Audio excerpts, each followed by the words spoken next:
Hey guys, sorry about the late start. We've had a lot of technical difficulties. It went from the no picture from the camera to no audio to no computer synchronizing and all that stuff. I actually gave me an opportunity to watch Patrick at work doing troubleshooting and also realizing just how difficult this is. I mean, I could never have filmed myself doing upholstery. So Patrick and I made a great father-son team, and the editing that he's done behind these videos is amazing. And we've been getting a lot of responses, really positive responses of people. We've had, Blair, for instance, who started a career, nice family he started based on, I think he would tell you, the videos. So we're really happy about that. But it's getting back to Patrick and the editing that he's done. Every hour that you see of filming YouTube, and especially the online classes, you see at least an hour, I think, each hour, right? You think it's about an hour of editing each hour film, Patrick, about? Or is that more that you do on editing end of things? Well, yeah, it's going to be a lot coming up at Jimmy's next class, and if you guys could tell, it's finished. Right, we've refreshed the whole studio here. And it was a little rough. Jimmy's class was a little rough because the piece really, it's one of these, somebody commented about these throwaway pieces. It really was, and it was tough. And did it come out 100%? No, but, I think sometimes the mistakes that are shown are good examples for you guys, too. But I want to thank everybody for supporting us. It's you guys subscribing. Please subscribe if you haven't already. And we know from all other channels, including channels that I go on, Patrick, I know that I don't do it either. I mean, but we do count. The subscribers mean something. And when I say to somebody, we have nearly 26,000 subscribers, they think that's really good. Sometimes I don't know what it means, but I know that it could be more because here, for instance, they're telling us last week's, I want to read last month's stats. We had 171 new subscribers, thank you. We had 19,000 total views. Patrick, did you hear that? Yeah. And we had 77,000 minutes watched. 77,000 minutes. Do you have a calculator over there? Can you divide that by 60, Patrick? Can you do that in your head, how many hours that is? What's that again? 77,000 minutes divided by 60. Can you do that for me quickly with your phone, please? I had to put you on the spot. I'm just wondering how many hours that is. 1,283 hours of viewing. Yep. Think about that.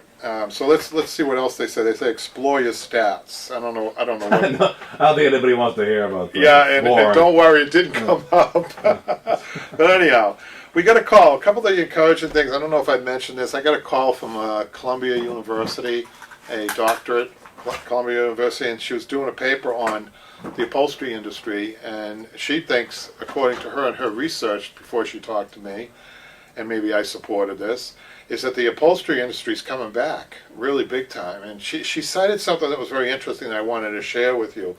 Since the 90s, I don't know if you guys, some of you might not even be old enough. Patrick, you were born in 92? 93. 93. Oh, I was born. So about that time, a couple of years before that, the green movement that came along. People were really talking about recycling. Some of the more progressive communities started programs in recycling as early as the 90s. But I have to tell you, I think it took at least a generation, maybe a generation and a half, to get it to where people really are committed to that. And I know that from my industry, because people just keep on buying new. They're not thinking about reupholstering. They think it's expensive. They got all kinds of excuses. And perhaps the industry didn't supply enough upholsterers. I got a call from somebody in New York, an upholsterer in New York, wanted to know if one of my graduates on YouTube, actually I'll announce it. I can announce that. If anybody's looking for a job near Chester, New York, I might have a good lead for you. They're looking for an upholsterer or two out there. That was an excellent call to get, and it is very encouraging. So anyhow, getting back to the Columbia University doctorate, she said something to me that was fascinating. She said, designers, a big switch since in my career for over 40 years is that designers don't do as much reupholstering as they used to. They encourage people buying new, and obviously it's probably because they can make more money by buying new. But what that means is that there's instances where designers go into a house and just gut the house of all furnishings and start all over again, even if the furnishings are fairly new. And it really is. She quoted a stat that I couldn't believe: 10% of the carbon footprint today is because of that action, because of designers. I couldn't believe that. Especially since, all I do is save furniture, meaning save the environment. Right, Pat? Yeah. I mean, we're probably the best recyclers ever. Meanwhile, you're sitting on a new sofa. Don't worry about that. Sometimes you have to buy new, right? Sometimes, style comes into mind when people are buying new and everything else, but a lot can be saved, a lot can be upholstered, so that's what we're here for, to show you how to do that. And the online classes, we had another fellow who called. I think he's watching. Is he watching, Patrick? Yeah, I know Michaela texted him with those instructions. With the instructions for the wing chair? Yeah, we did. You tried to email him, just so he knows. He knows. He responded. He said thank you. So he bought... Good. Tell everybody that he bought a wing chair class. Was that Jimmy doing that wing chair? Yeah, that was the newest one. Besides that, we're doing the next one coming up. And the sofa's coming up, and we've been asked a lot of times for the sofa. So, I think anything other news, Patrick, that you want to say? Is there any comments yet on there? Or? Malcolm's here. He's making some good points. I got to check back in with him. Do you want to? I try to find the comments on YouTube for you. What did he say? At the same time. What's Malcolm saying? Let's see what he says. Okay. We have to keep the dialogue going, Patrick, because Jimmy's not here. Yeah, he's taking a break. Apparently, he almost collapsed. He's so exhausted from that class, right there. He had to take a hiatus. He's getting a little worked up there, remember? Yeah, it had nothing to do with the six-pack he had. I'm just kidding. Hopefully he returns. Hopefully he's watching. So any comments? I was hoping green materials would become a thing, but not here. Too expensive and people are buying cheap furniture. Yeah, he's in Arizona. Is that Malcolm? Yeah. Yeah, Malcolm. It's very disappointing that people would talk the good game back in the '90s and throughout, but not practice it. I mean, people really don't think they go in for the new stuff. I think our industry's changing, though. Hopefully, we were a part of it to make a big change. According to the Columbia University doctorate student, she said, we are making a difference. So that was encouraging. Price points, though, are challenging, so I wanted to talk a little bit about that today. I want to go over some of my estimates here. And remember, when I talk to you about my estimates here, these are jobs that I happen to have gotten. I have a file this thick of jobs that I didn't get because the price points, according to my customers, was too high. And I think there's many factors to when somebody decides not to do a piece or to do a piece. And that is, there's a few factors. Sentimentality comes into effect sometimes. Price doesn't matter for grandma's chair. And then they look at new pricing. And a lot of times people, we're so conditioned in the Boston area, we have been peppered by big box store advertising. And they spend a lot of money on advertising and gimmicks. Gimmicks meaning, pay nothing now, in 3 years, start paying, things like that.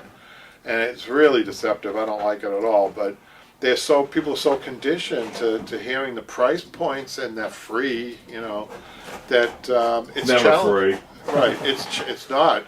I don't charge interest rates when I do something. Maybe I should. I don't do that because I don't believe it's moral. I do work and I get paid for it. That's it. I don't expect to charge somebody 22% over 10 years for an ottoman that should have cost $400, ends up costing $4,000 for all I know. But anyhow, I don't want to get too far off because I get upset about this stuff. But so for every order that you see here, I have 10 that I didn't get, which is incredible. And I'm glad I have a business that has the volume. And that's another thing, part of business today, is your footprint that you need to have, your electronic footprint, needs to be really pretty big. Having a brick and mortar store is okay, but that electronics, that's a big change in my career. That electronic footprint, really, there wasn't one when I first started in business. The only footprint you had are Yellow Pages when I first started, Yellow Pages. And also community gatherings, community organizations that you sign up for. And word of mouth, really, that was about it. Maybe a newspaper ad here and there. If you were lucky, you'd get into a magazine. And if you're really lucky, you might have a feature. We've been lucky enough over the years to be featured in different magazines. Let's see. Before you do that, Paul, how's it going? He's here. Just Hi, mark Paul. him present. Hi. And then Malcolm, let's see what he said. I've offered latex foam as a substitute for polyurethane, but it costs a lot more, so no one will pay it. You're fortunate that there are a lot of antiques in your city, and people know the value of them. Yeah, that's true. So what did he say about cushioning again, Patrick? He said, I've offered latex foam as a substitute for Yeah. polyurethane.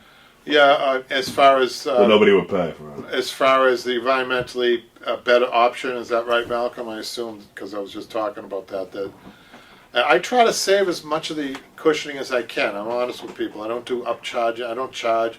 I mean, if people need new foam, there is a charge for that. Polyurethane. I think it's a good idea. I'm doing a lot of 50-50 down feather that takes the place on back cushions. That's a tip, you guys. I don't do foam back cushions. I refuse to. If somebody comes to me, they're not. A lot of people are unhappy with the backs because they only use Dacron on the backs. That's it. And that's good for about 1 month or weeks when it's in the house and it starts to mat together. So the best upgrade and only upgrade I do for that is a 50-50 down feather, which is expensive, but it will never lose its shape. It will lose its shape, but you can get it back up. You can adjust your back. Different heights can sit on it, different weights, and that's the key to seating, you guys. If you haven't figured that out as an upholsterer out there, if you knew, is that you're trying to get people comfortable, and you're trying to get all different body shapes. Today we have a lot of different body shapes, right? For better or for worse. Yeah, so you're trying to get to optimize it for all body shapes. It's not an easy task, but quality usually does do that. So I'm getting into some things. I don't think I've ever shared this with you guys. I don't think I've ever gotten into this. This might be very informative for even people who are upholstering out there like Blair. You might enjoy this. I cannot. Patrick handed me 3 pages. I know one of them. And you have to probably have a NASA telescope to see this. You know, if everything could go wrong at the same time, it just did. I mean, now the printer's not working. Well, it says how to Let me to read it. French nail. Yeah, you're gonna have to. I can't. The other 2 are fine. I can't. Okay, give me the other 2. Where's Jimmy when we need him? He probably could have read it. No, he's an old guy too. He can't read. Let me read the ones Well, first. someone that says thank you. You could do that. And then somebody loved the cat Tell them damage what they were saying thank you to, though. What was that video? for French nails. Okay, I wanted to comment on the French nail video. Yep. Michaela was in that video. And Oh. something very simple, right? Looks very simple. Here's a French nail. Here's a dome. Here's a shank. Go ahead and put it in. Wait a minute. There's a lot more to that. If you look at that video, I had fun doing that video. I remember that video because when you first of all you need to use the right hammer, and that's usually our magnetic hammers, not the magnetic side. And I don't use a rubber tip. The rubber tip on a French nail does not give you the same hitting motion, and it bounces a little bit. So you use the hammer part of a tack hammer, and you'll see. Just go to the video, you'll see. But I had fun explaining how to put those nails in, and then on top of that, each nail has to be put on separately and put in straight, but you have to straighten them with the other nails. And here was the really interesting thing about that, you guys. Always remember when you're trying to aesthetically please a customer, you're aesthetically pleasing them about 10 or 15 degrees. They're looking at the furniture with their eyesights like this. Now you get, most of the times when you're upholstering, you're like that too. So be very careful when if you have your French nails, if you're doing your French nails, for instance, and you're eye level with your French nail work, and then you put the chair down, I guarantee you it's gonna look like an ocean. Okay, now I remember years ago I was working for a very good upholsterer, seasoned upholsterer, really good upholsterer, and he put the nails in. He was good. I was actually a little bit better because that's how I cut my teeth in this business, because I had a certain neck. Some people are better at certain things than others. I was really good at putting French nails in and getting them straight. But he put them in, did a great job. The woman complained and sued him. Hired a professional photographer. This is so mean, and very, I thought it was so unfair. and the professional photographer took close-ups, but the professional photographer in every shot, he was straight on, so that it's gonna accentuate that. If he had done this with the eye level, and I don't think we were smart. I was with this person who got sued into court to try to help him, but I don't think we picked up on that at the time, and I think it was just so unfair. I mean, a professional photographer can go up to the Mona Lisa and find flaws, right? I'll ask Michaela. Michaela, the Mona Lisa has flaws, right? The Mona Lisa that you'll see isn't even the real one. It isn't? Nope. Ah, see, I You didn't knew know that. No, I didn't know that. Yeah, Where's they the were- original one? They have it locked away. Oh, okay. Okay, 'cause people you see they're throwing stuff all over the That's not good. I don't know why they get a charge out of that or something. Anyhow, You want me to continue? the video. I just want to follow up. The videos that we have done, some of them, the early ones I mentioned, is a little goofy and everything, but and if you could just excuse my Boston accent and how I can kind of drift away. I was going to say, this Q&A is so much different than the last one when Jimmy was here. It's like 2 different shows. Yeah, no, you're going to get a lot of information in this. Yeah, it's 2 different shows. It certainly is. What's the next one, Patrick? Okay, someone says they like the video you with the cat damage one. So you got a lot of comments on That was a very useful, that's definitely what do they call that, Patrick? A hack? No. And also any housewife. We try to make the videos, and we did the pop button video in the same light, No. that people aren't going to have professional upholstery tools. We try to, think about the kitchen drawer, the average kitchen drawer. You have a scissors, you have a hammer, claw hammer probably. You have a pair of pliers, you might have some pins in there and all kinds of forks and everything else. We're trying to, on some of these videos, these hacks, use what we have. You have an average person. Patrick's just... Malcolm says, obviously this isn't the comedy hour. I said, no, it usually is when Jimmy's here. No, we have fun with Jimmy. We're going to try to find a mix there when Jimmy's here, because a lot of times I get distracted with Jimmy in a good way. Yeah, I can do off. He can come every other week. Yeah, You know? I think people are going to enjoy this, and I think that what you're going to find with this, hopefully Malcolm and everybody else, is that you can reflect back on this and try to get information. And maybe Patrick can tag these. Yeah. Patrick, is there any way you could tag these with like, I know that on YouTube Well, videos, each one of these can have a different topic you could talk about if you want to do that. well, this one's going to be pricing, communication and pricing. Well, good you mentioned that. The next question's about pricing. Go ahead. So, pricing in the upholstery business. How much do you ask customers to leave down as a deposit, or do you? Thank you. 50%. And you can't do much more than 50%. I found somebody today, I was talking to somebody today, a cabinet person charged them, guess what their deposit was, Patrick? What? 93%. Do you want to talk about what just not happened? good. Can we talk about that? No, or I don't want to talk about it. Well, I told everybody, but we had, let's say this, we had a commercial job. No, I don't want to talk about that. It's too early to talk about No, but I'm not going It's to mention too what early to happened. talk about I'm not that. going to mention what happened. I told them already we had a job of 40 chairs. That's why we were very Oh, yeah, busy. right, we're busy. But let's say something happened. We won't talk about it yet. And that's why I want to talk about communication. Yeah. I think this is going to be invaluable to people who are just starting a business or just doing work for friends even. Make sure that you communicate, you're on the same level. Make sure that people aren't distracted when you're talking to them too. Make sure they have your full attention, you have their full attention, really. Because things can go really wrong fast if you're not communicating. So in the case of that last case where the person sued about the nails, that wasn't a case, that was not a case of communication.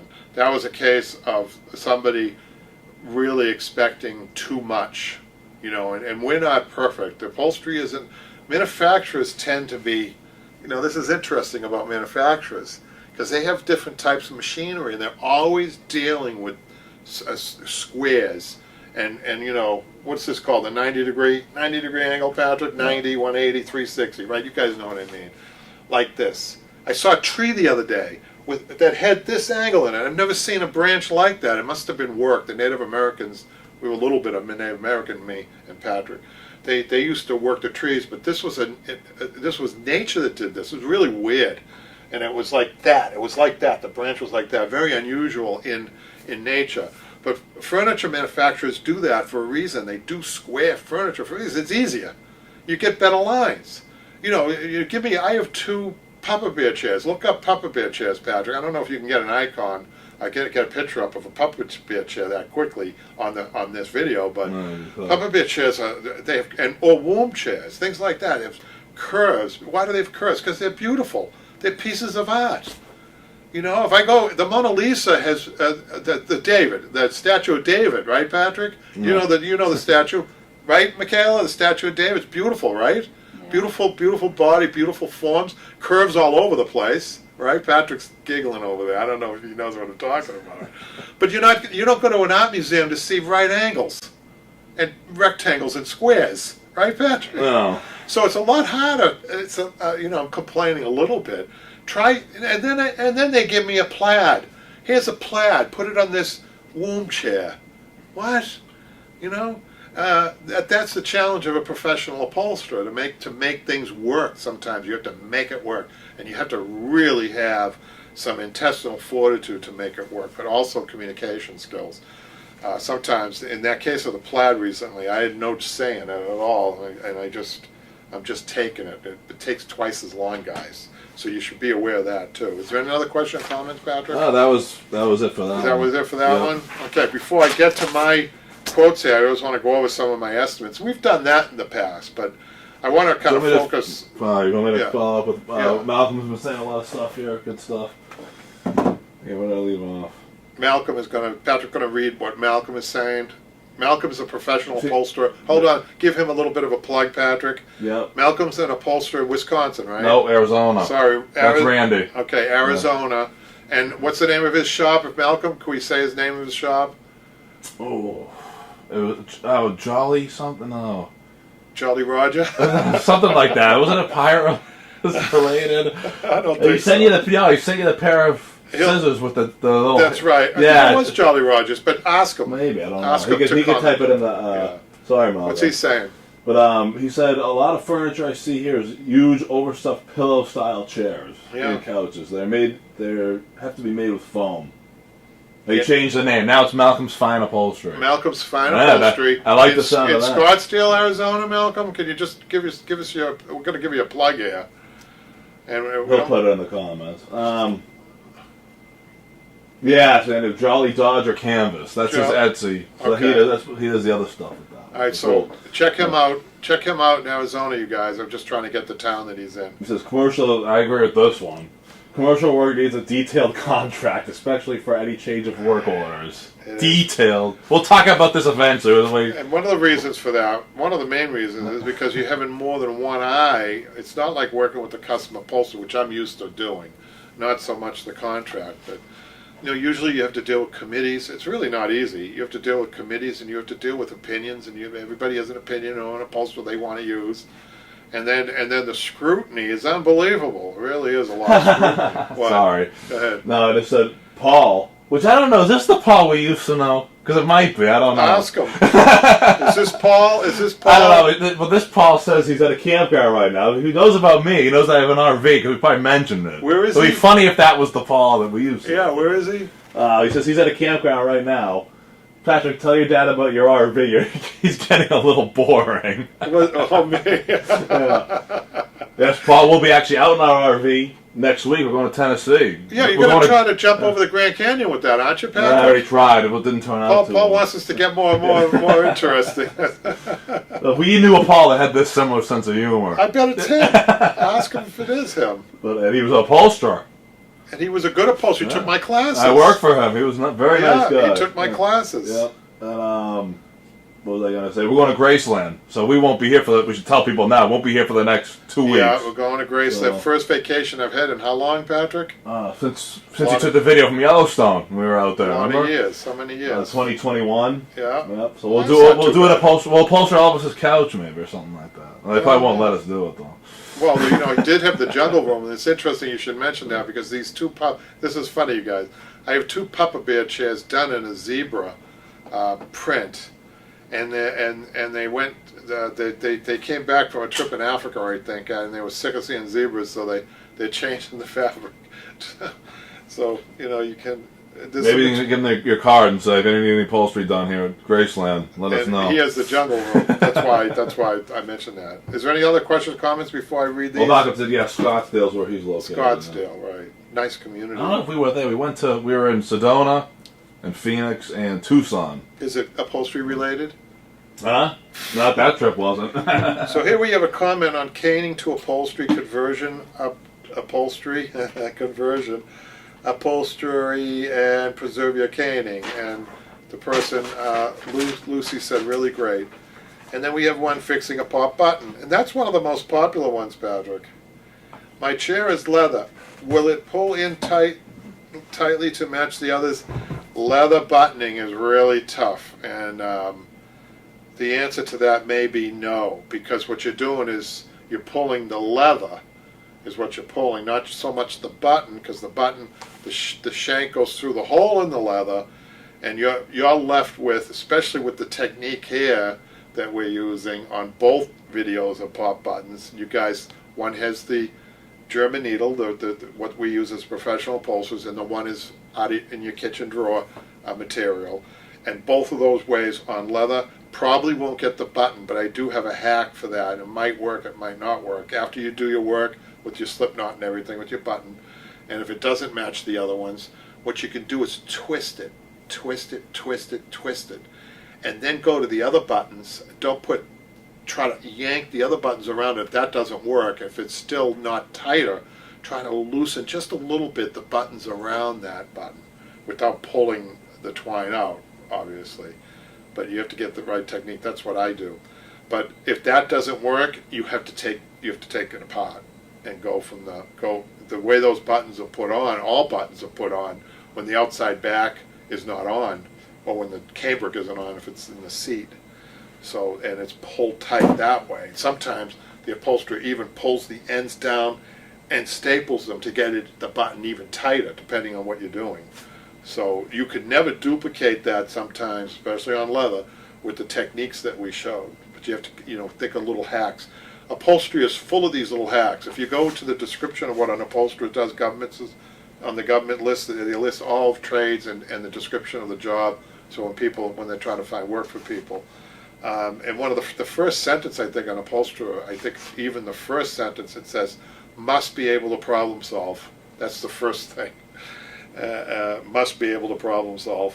So that wasn't the same Paul. And I feel bad now because we actually talked to this Paul. That was the guy we talked to I think before Malcolm. Oh, yeah? Right? We called him on a live show one time. Oh, right. I'm sorry, nice. Paul. Yeah, right, I remember. He's from Buffalo. Oh, so we were just talking about New York. What was that thing you were saying about Chester, New York? New York. You should I don't know let if that's them know. anywhere close. Chester, New York. They're looking for upholsterers. If anybody out there wants to know. So here we go now with Amazing 1800 Sofa Part 3. That's when you were screwing around. You hung up on him. Remember you were disconnected at the end? Oh, yeah. Tell him I'm sorry. Oh, I'm sorry. I tried to stop him. He couldn't take a joke at him, but he can make jokes, apparently.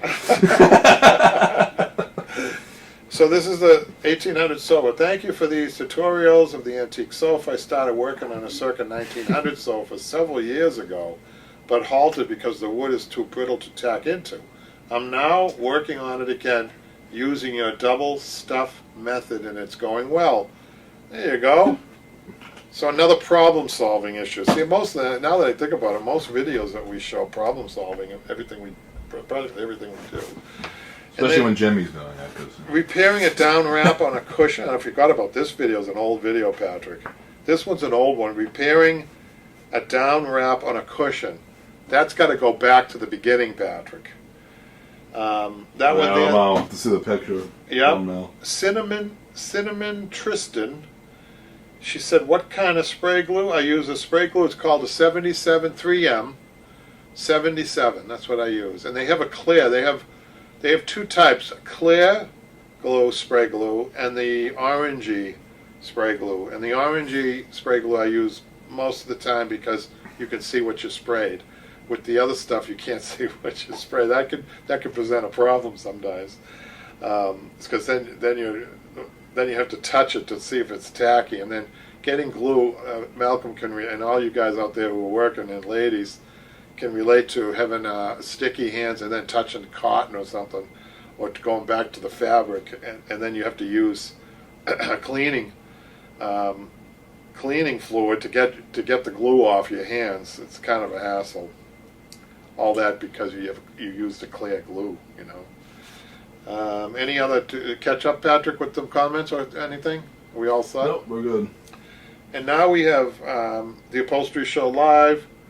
Janine commented from Australia, Patrick, on that Yep, show. I saw that, and it's good to hear from her. She's had a lot of great information in today's video. Thank you. That's great. Janine's been with us since the beginning, Patrick. Yep. And thank you, Janine. And thank everybody out there for supporting us. It's that support that kept us going all these years, right, Patrick? What? He said, right, Patrick. Paul said that. You say that all the friggin' time. Right, Patrick? Right, Patrick? Well, I'm trying to wake you up over there. Oh, I'm just letting you go. The Upholstery Show Live. The next three are the Upholstery Show Live. Right, Paul? Excellent video. Not enough said about the new imported rubbish made to throw away and made out of chipboard and glue and a nail. Well, I just said it, and you said it best. That's from Roy Smith. Roy said it best right there. Right, Patrick? Right, Patrick? Yeah, there you go again. Oh, my God. Paul, I really didn't notice that. Jesus. Wrong, Patrick, or maybe that's what I'll say. Then another from the live show. Sometimes the computation of reupholstery versus buying a new one sometimes seems not worth upholstery, but buying new. I actually don't agree to newer furniture, and I find the old furniture holds up better. And like I just mentioned, old furniture has better form. I mean, Mikhail, maybe you can answer to this more. The average person, Mikhail is an art graduate, so I know she might know this. The average person see form and scale and knowing what looks good and knowing what fits, etc., rather than just color. Am I expecting too much from the average person, or is it? I mean, I've been in this business for 40 years, and I'm what I'm doing is three-dimensional. So is that? What would you say, Mikhail? Do you have an opinion about that? Some people are not at all visually, like, I don't know the right word, inclined to that type of thing. So maybe, I think you might be right. So one of the first classes I taught upholstery, to tell you a little story about why I think fewer people can really, and that's why they hire designers. That's why people hire designers. Elliot says no to that one. What? The average person. No.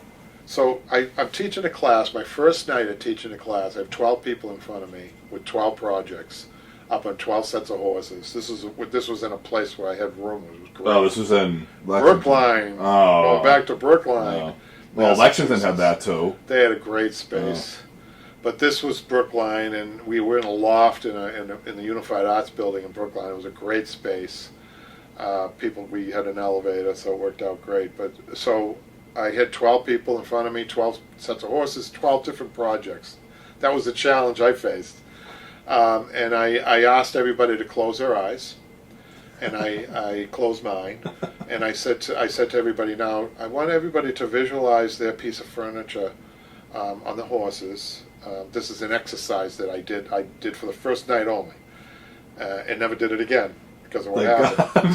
What? That sounds weird. Well, no, it isn't weird. Let me finish.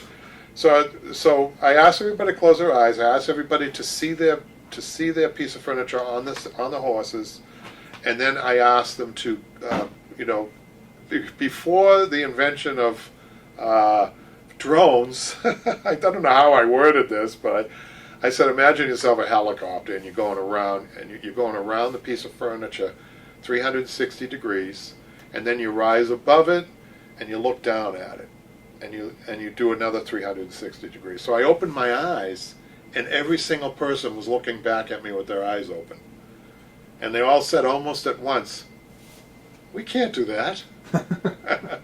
But I could, and I can. I mean, I think... Yeah, you always say that thing, use your mind's eye. I never yeah, you meant by that. Yeah, that's what I mean by that. Yeah. So, Michaela, how many people in the population, this isn't, I'm glad I have this talent because it makes me a really good upholsterer. I actually dream about the jobs that I'm going to be doing the next day. Mikhail, how many people do you think could think three-dimensionally like that? They have that inner... I don't think many. I can't do that. That's crazy. Yeah, I wouldn't say too many. I mean, anybody that could is most likely in some sort of engineering or right. art type Right. of We have a friend who's business. like that. Patrick, you like to pretend to be an architect? Yes. And what do you design? Railroads? No, marine biologist. That's what I. Yeah. No, you design railroads? I didn't think architects design railroads. I'm getting a little off. If you know the reference, you guys. Adrian's actually in the chat right now. I hope he heard my instructions. What was that. that? I'm sorry about that. I did email you, and I think it bounced back. Yeah, he said he. Okay, you said got it. thank Okay, you. good. Yeah. So now we have. He has a question. Yep. What do you prefer when it comes to sewing thread, poly or nylon? Well, I use a cotton poly mix. I thought he was gonna. There's also monofilament, but you need a monofilament machine in order to use that. And a lot of times, that's in a bigger shop, not a custom shop. But we also like using the Juki sewing machine, which is a student machine. The Juki makes a great product. What Juki did was they bought all these old Singer machines when they first started. They reversed engineered them and then came out with a better machine. And the biggest innovation that they had was the self-oiling machine. Unbelievable. When I first saw that, I couldn't believe it, because up until that time, we had three spots on most Singers that you had to oil from the top. And this presented a lot of problems with oil getting on fabric, and that was a problem. But when you see the self-oiling machine, plus what they did was they simplified the tensions on the top and the bottom, and it's a magnificent stitch, and they have a nice reverse. However, with all those innovations and all those great things, I would advise you, if you're starting, to start on a machine like a Singer. That's a little harder to work, that makes you really connect to the machine a little bit better. And this is all about problem solving too. Don't start on an easy machine. I know this sounds strange, but if you're really serious, you might want to have that Singer tucked away and be sewing some things if you're just starting out on the Singer. Because when you switch to the Juki, you're a master, but you still need those skills. You still need the skills of taking your thread, for instance, your bobbin thread and your top thread, and pushing it to the back before you start stitching. You have to have your needle down into the fabric before you start stitching. Things like that. The Juki's not going to do everything for you. It's still, you need that skill. That's why it's good to start. This is a great tip, you guys.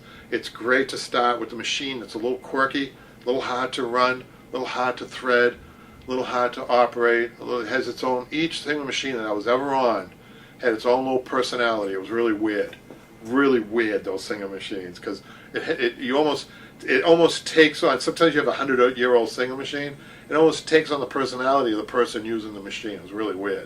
You guys should check that out. Anyhow, any other questions or comments, Patrick?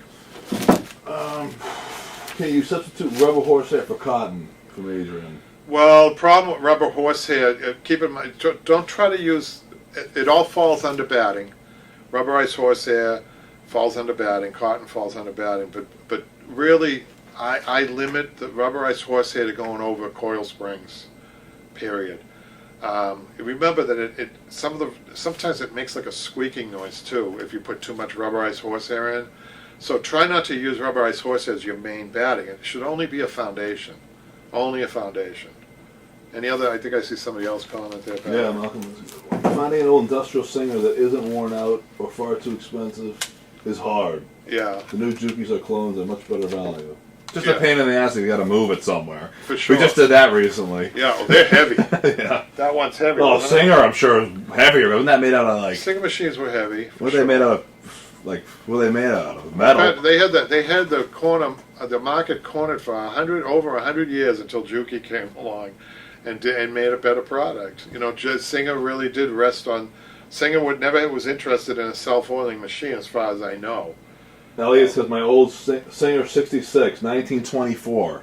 And he uses it still. Doesn't even back tack. Yeah, it's the only thing that's that right. would improve it. Yeah, It sounds like still uses it. He can only go one direction. I get back. Like having a car with no reverse. Cast iron, Malcolm says. So Yeah. that thing must have been friggin' heavy. Yeah. So that's good. We got a lot of live chat there, Pat. That's lively, right? But Elliot sounds like a sewing machine enthusiast. Yeah, and people are talking to one another on there too, right? Can they see one another and answer? This is how much I know. I think Malcolm just told everyone to go to hell. Oh no, Malcolm! I thought he was a good boy. We don't want bad boys on this. I want to talk a little bit about that communication that about between a client and you. So it's much easier working, I think, in the custom world when you're working one-on-one with a person, no matter what gender, it doesn't matter. But the communication is really important. I can't stress that enough. So I just wanted to use an example. This was kind of a complicated thing. The woman brought her own diagrams, to explain, and I insist, first of all, when I give an estimate, that people can't be bringing in sofas and chairs to the shop to get an estimate. People want to still do that, believe it or not. Oh, I'll load it in and you can take a look at it. Oh, no. Well, sometimes they just show up with it. Take a picture and text it. It's a lot easier. You might not like the price. I even say that. Some people still show up with it, though. It doesn't happen. I know, but they don't call. But so most people, though, Patrick, are texting or emailing me the pictures. No. So it gives me an opportunity to. I think sometimes they don't like doing that, Pat. Now that I think about it, Patrick. What, texting? Some people don't like to give their phone number out, right? Oh, that's true. That could be it. But I insist. But that nowadays, though, if you're going in for a service, people are getting more used to doing it. But some people might not want to do it because of privacy issues. I can understand that too. But I get most people to text or email me a picture where I have a chance. It's another form of communication other than I'm just on the phone, right? I just have somebody on the phone. They call. And, if they say, oh, yeah, if I say, yeah, sure, bring it in, they might never come in. But if there's another form of communication, like a text message, this is really important, especially for follow-ups later. If you didn't get the job, you follow up and say, is this something you're still interested in? I just did that today. I did about 4 of them. So that's also very important from a business standpoint. You guys might know this. This might be a no-brainer for them, Patrick. I know, right? Mm. But this is an estimate for 2 love seats, okay? And I have notes on here, and I have an estimate. I gave her an estimate of $2,900 each, and that's a labor, and also 32 yards of fabric, which she purchased the fabric to me. This would be considered a really good job for me, and this is one of the jobs I got. And like I said, out of every one of these, there's 10 I didn't get. So nice woman. Talked to her direct. She's a local person, and this is some of the things that we talked about. Save extra fabric. That's very important for some people to save the extra fabric. If you don't write it down, you won't save the extra fabric. You won't give it back, or you might lose it. But make sure it gets written down on the invoice. This is a really important part of the communication, right? The second thing is no changes. I always write down. No, if there's no changes, no style changes to be had, don't take that for granted. Don't think you're going to remember that either. Put it down, no changes. And then sometimes I accentuate. I get a feel for a client. This particular client, she's going to be tough. So I accentuate the no changes on this one here, and I put little stars next to each point that I have here too, which I don't usually do. Usually my average order is 2 love seats, no changes, 16 yards, fabric, $2,900 each, blah, blah. That's it. But this particular client, a little bit more fussy, a little bit more attention to detail. So I made sure, just for the communication issues, I hope you guys aren't bored by this, because I think that if you're in a business, any type of a business, if you're watching me doing anything, I think being around so long, I get a good feel for the customers, and the customers appreciate this, believe me. And then, so no changes, and then I have another star, pinch pleat backs with 1 welt. Now, note, slope of arm. So that's the back cushion. I'm not counting on the no changes. I'm actually accentuating that, because in our conversation she brought up something about that. You can So what happens if you do that job and you put a box cushion on the back instead of a pinch pleat back cushion with the slope? Note the slope in the arms, meaning the slope on the arms was the angle of each end cushion. So it gets a little complicated. There's a lot of sewing in upholstery, as you guys know. But I went through the whole process there, and I even have a note, slope arm, right, to further accentuate it. So this is going to tell me, it's going to, for myself, really give me a good direction when I'm ready to do the work. This particular job was written 7/20, July 20th. Today's September what? So do you think that I'm going to remember talking to a client? Without writing this down, I would have never remembered any of that. And you still use these old school flips. This is so, old school. Yeah. It's really smart though. Yeah. We use a combination though, Patrick. We use use emails, we use text, we use the phone. You know it works for you, and I'm We making old money school, off of it. So. And you're forgetting the post-its. We Yeah. have post-it system. That's another. We've shown that. We have a video on that, right, I Patrick? think so. I'm not sure. Reference that, you guys. That's another backup that I have. That's not a main. That's not my You know, main. the point is, these old things still work. They do, but that's not my main information. The post-its. The post-its are for the flow of the business and to keep things organized. This is when you're doing the work. These are my notes. You have to have notes, man. And I like my handwritten notes. I notice, Patrick, when people go to the computer with these hand notes, things get left out. Why is that? I don't know. The only problem I see with the notes. Well, nobody else can read them. Well, as I'm saying, me too. Yeah. We both have very bad handwriting. Right, Michaela has the best. That would, and Patrick brings up a valid point. Yeah. If I was working in a bigger shop, and I had 10 upholsterers, and I hand them my notes, that's a problem. But someone like Michaela has amazing handwriting. It's right. No problem. So I go further. I have no skirts, and then I have welt outside arm. That's all. All falls what I just said under no changes. Right? We have a question. Yes, Elliot has a question. Elliot has a question. On the sofa I'm considering using gimp nails instead of glue for double welting. How close should the gimp nails be set? Oh, he's going old school. Read that again, Patrick.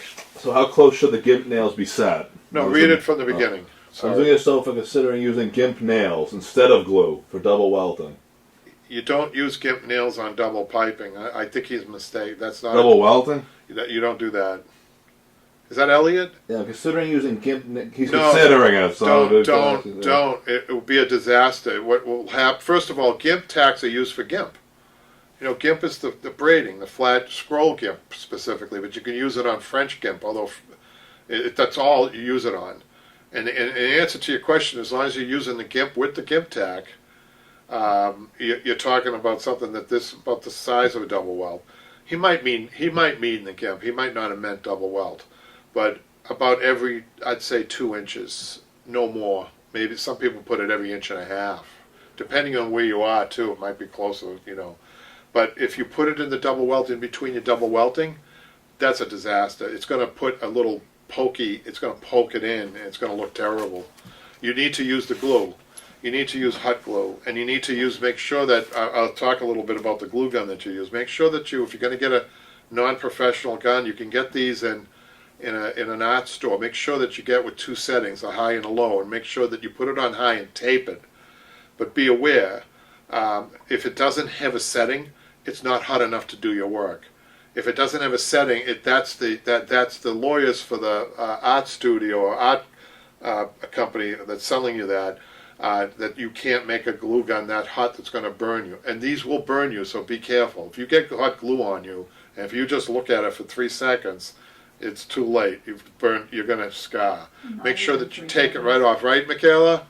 I have gotten myself too many times to count. Yeah. And you don't take that off fast. You go through 1, 2, 3 layers, right, of skin. We don't want that. Adrian says, do most of your notes go on your invoices as well, or just the main part? All in one spot, and that's another important. It's really important. As soon as you split up an invoice with notes and prices, you're going to lose one. That's always get everything on the same. I'm gonna actually read a little bit more. Sometimes in the margins I put notes, but everything goes on you get these in CVS, you guys. They come in duplicate or triplicates. and they're really good to have. You give one to the customer, he has a record, and you have the record, and it says the same thing, right? In case there's a problem later. So this one here, this is from a nice gentleman who gave me this is a very interesting sofa. It was German made and engineered, and you would not believe it, you guys. Malcolm, you'd go crazy with this one. It had a beveled seat cushion with, channeled seat, 3 seats channeled, all one cushion, but with channeling. And the arms were channeled. And it didn't actually have any framed arms. The cushion acts as arms, and there's Velcro, and there's extra padding that's put on the, it's really weird. I wish I had a picture, but it was tough, and I did a great job. I have it at the shop now. But this required a lot of information here to get it right. So I want to read. And then I had to custom make 3 lumbar back cushions in a different fabric, and I had to design those to work with the German sofa, which was interesting. They were down lumbar pillows with the 2 end ones. I had to fill it with the down, and then sew from the top a curve on the end, bottom right and the bottom left of the cushions, in order for it to fit around that arm, that unusual arm. It really came out good. So here are my notes here. 1 sofa, 14 yards. I didn't put in German engineered sofa. He knows what he has. That's another thing. You can be over descriptive. You can get too technical sometimes. Don't do that. You can get lost in that. I try to keep it simple. And people know what they have. They don't really want to go into great detail. That's another thing. Don't bore your customers, man. I'm boring you guys. That's one thing. Don't bore your customers. This guy was like, I want this done. How much is it going to cost? Pretty much. And oh yeah, by the way, it's a German engineered sofa. Terrific. I'm not going to get into that. I'm getting into it because I'm excited about it, and I think you guys should know. This is different. This is a different venue. So I said 1 sofa, 14 yards, $3,800. 1 chair. He had a chair. This is interesting. He got 1 super engineered modern sofa, and he had a chair that was a traditional channel back chair. I think it was his grandmother's. So two different fabrics, 6 yards of fabric, $1,200, and I get the total labor, $5,000. And then I have 3 lumbar cushions, measure in house, and that's a different fabric. That was $225 each, including the down and feather. So I have a total of $5,600 for labor, and then there was cushioning involved. A new seat cushion, new 50/50 down feather. I'm telling him what he's getting, and then I have paid in full. I also put payment information on these as we go along. When first week in September, when it's expected to be done, it has been done. He just can't take delivery right now. It's all packaged up. Up top, I have check screws on the sofa. Now this is really important, you guys. So the first day he came in, he had a little. He delivered this. He came in with a little baggie full of 3 screws. And do you think that little baggie after, let's see, this was written, I don't have the date, but let's say 2 months. I don't care how good you are, how smart you are. If you don't write down that your customer brought in a little baggie with 3 screws, I doubt very much if you're going to remember it. And you can staple it to the piece of furniture or pin it or whatever. But if you don't write it down here, and sure enough, he came in to pay me for this, and he said, by the way, and I reviewed his order before he came in. By the way, were those screws? I said, no, I took care of the screws, no problem. Yeah, the little baggie that you had? Yeah, they didn't even come out of this sofa. I don't know where they came out of. But that's impressive for people, because everybody wants to feel special, right? In this particular case, because he was local, I gave free pickup and delivery, which I think was the clincher to get the job, because that's another thing, you guys. People are shopping. People are shopping, so sometimes you have to give little incentives, right? That was a long one. Patrick, how deep are we into this? Waiting for an hour. Want to wrap it up, maybe? What, are you getting bored? No, I'm just saying. I don't want to keep going too far. But I do Actually, get bored. we only got through. We're going to have to do this all the time now, Pat. Yeah, we'll do it on the I next think one. we'll ask for people's feedback if this was interesting. If it's not interesting, we won't. No, I think people like this because a lot of people are talking We only about did doing, 2 or 3 of these, and I've got like 20 of them I wanted to do. So people I are doing their own business, upholstery businesses. It helps them, you know. Yeah, I'm going to put these away. But if you guys like that segment, and we get people to watch this afterwards, right, Patrick? Of course, yeah. So let us know if you like that, and let us know if you miss Jimmy. You probably do miss Jimmy. We'll send them a note for you. He's actually on the circuit now. I think he's doing comedy clubs, is he, Patrick? Yeah, they heard he got booed off stage last night. He got booed, yeah. They got tomatoes thrown at him. Anyhow, this was good. Is there any other follow-up questions or comments, Patrick, that you want to do? Malcolm, let's see. Malcolm said I found these help with glue, silicone, and fingertip protect. Silicone fingertip protectors. Yeah, I don't use those, Malcolm. I would sacrifice my fingers. I'll tell you why. I think for me, it's that disconnect. I can't use any wearing type gloves, of aid right? like that. Yeah. I can't wear gloves. That's just me. I need to feel the fabric, so I can't use that. So we won't be on again until October 7th.